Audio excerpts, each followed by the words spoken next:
Hello, this is Kristen from Create with Kristen. Today I wanted to walk you through a basket that I made for two siblings.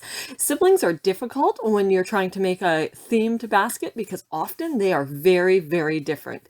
These girls are definitely different. They have very different interests, but one thing they share is they love to put on fashion shows, they love to create, and they love to get all dressed up in cool, cute outfits and hairstyles. So I decided to create a nail and hair kind of girly basket for them.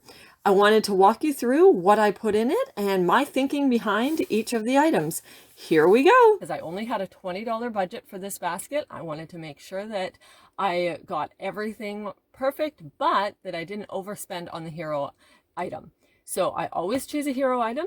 This item, I was thinking about the girls that are going to get it and thinking about what they would do. And I was envisioning them when I saw this, twirling around in the mirror with all their hair clips on, because this has hair clips and all different things. I envisioned them asking for pictures and how beautiful they would look and how creative they can be putting their own hair together or doing each other's. So I really thought this would be a group project for the two of them, that they would really, really enjoy it.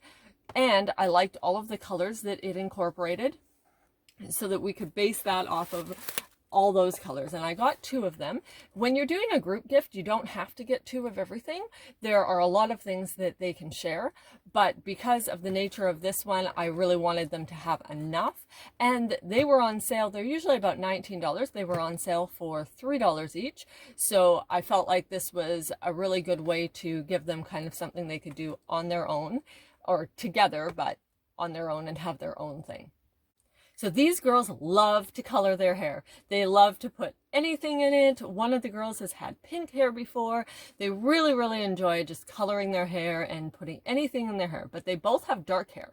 So I wanted to make sure that whatever I got, they could do in their dark hair. So this is hair chalk. It was, I think, $3. I've seen it being used before, so I know that it works well and that it shows up in all hair. Making sure that when you're purchasing things that you know they're going to work. You don't want to put something in a gift basket or something like that, especially if you're paying less money, and have it not work, or have it just be a dud and there be a reason that it's less money. So this is definitely a keeper and will go in the basket. So if you are around my age, you will recognize these. These are the shrinking jewelry that you color and put in the oven, and then it shrinks down. Once it's shrunk, it actually looks really, really good. It looks very professional. So I know that they're going to love this. They love to create and they love jewelry, and it will just be a great accessory for with all their hair stuff and everything. I got two of these. They were $2 each, so I felt like I could splurge on them. I know that these are normally about $10 to $12, so it was a really good value, and it will make a really high-end basket for less. These ladies love anything sparkly. They love to shine, and it's hard to see, but these are sparkly nail polish, and the colors are actually quite bright. It is hard to see on the camera, but I decided that I would put these in as well as sponges and nail polish remover, just as a practical thing. And these were both $1, so they were reasonable.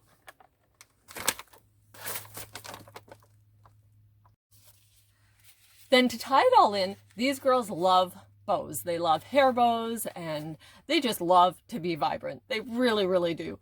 So this really fits their personality. I got two of them, and we will use one of these to tie up the basket after, and I'll show you how to do that. And if you follow me, you know that I really like to use practical things as the basket. I don't like to use things that are going to create clutter or anything like that, especially in a kid's basket. No parent wants more stuff laying around. So I've added tissue paper to this. I didn't do it with you watching because it's very loud, but I added tissue paper, and then we will use that to stack up our items. I will use things that I don't necessarily need to be front and center, like these two things, to prop up items and kind of hide them in there. It's great that they're there, but they don't need to be visible because they're not that pretty.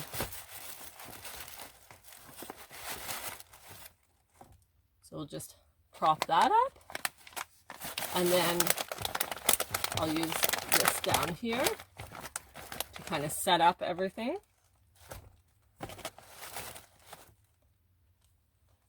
Then we can slide in some of the other items. Now here we have things that are the same, which is not normally what happens unless you're doing a group gift, obviously.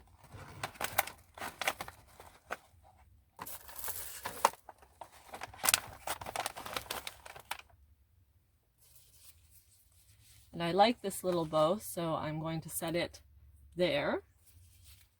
Or let's see.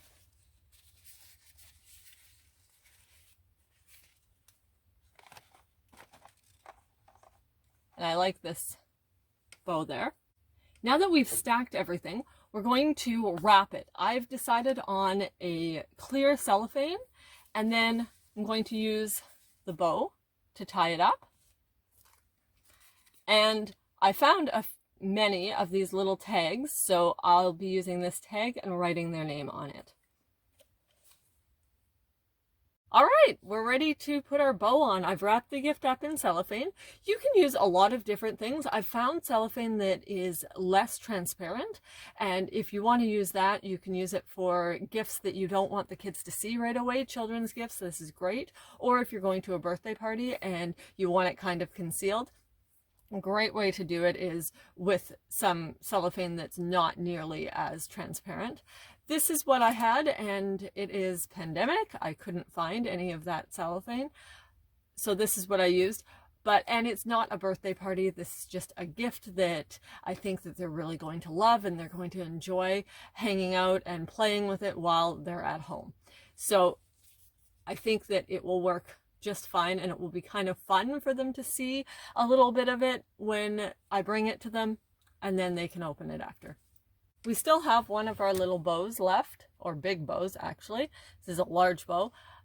I have tied the top with just a little piece of ribbon, and I've left about 1/2 inch here so that we can put the bow on. And it has a clip, so this is easy. I love to use things that they're going to use.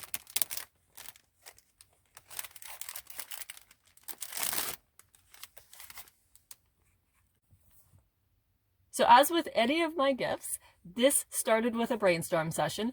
I went through all of the things that they love, wrote them all down, got all of the information I could about them, and then really thought about what they would like, what would work for both of them. It's more challenging when you're taking two very individual kids and creating a gift that they're both going to love and that they can do together.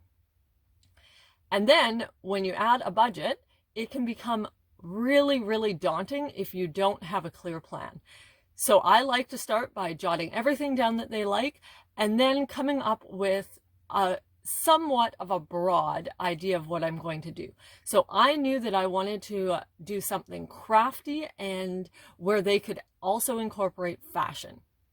So that was kind of my go-to on that. I knew that they loved fashion shows. I knew that they loved to create and play and do all sorts of things girly.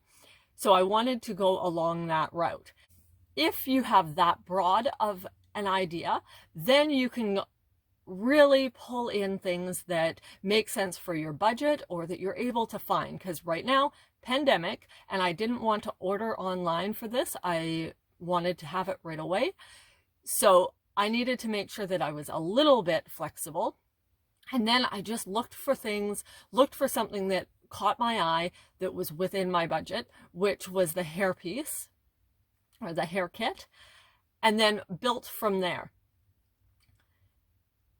It took about 2 or 3 stores to get all of the things that I wanted for this basket, but under 45 minutes from start to finish shopping, and only about 20 minutes brainstorming. Had I not done the brainstorming, I would have been in the stores for hours and come up with nothing, or come up with a whole bunch of hodgepodge things that didn't make sense and didn't go together. I really find that when you're doing a gift for someone, it really makes sense to put a lot of effort into your planning and a lot of effort into making it a theme, even if it's a bit of a broad theme, because this is a broader theme. It's all fashion stuff, but they also love animals and food and all sorts of other things that didn't fit this theme, and I wanted to really make it specific. If you enjoyed this tutorial and would like to see more, or if you'd like to see something specific, send me an email. I would love to hear from you. Or head on over to createwithkristen.com and you can see all of my tutorials. Take care. Have a wonderful day.